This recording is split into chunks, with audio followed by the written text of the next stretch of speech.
This is a poem about guns. This is a poem about guns. This is another poem about guns. This is a poem about the perpetrator.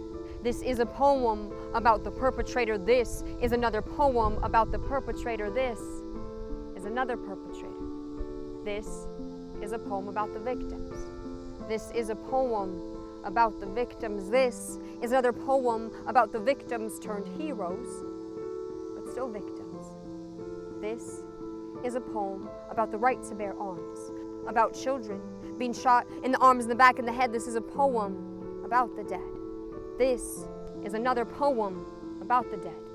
This is a poem about the survivors, about surviving, about needing to survive, about being trained to hide. This is a poem about desks, about chairs, about covered windows. This is a lockdown. This is a poem about another lockdown. This is a poem about the Second Amendment, about the right to bear arms, about responsible gun owners. This is a poem about keeping your guns in a safe, about teaching your kids, about those kids killing kids. This is a poem that says, fuck the Second Amendment.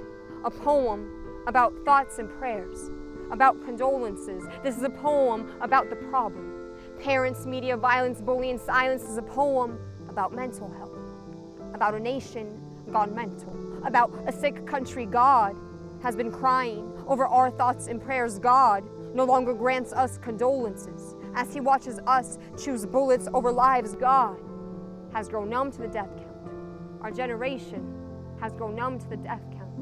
And this is a poem about being numb until it's close enough.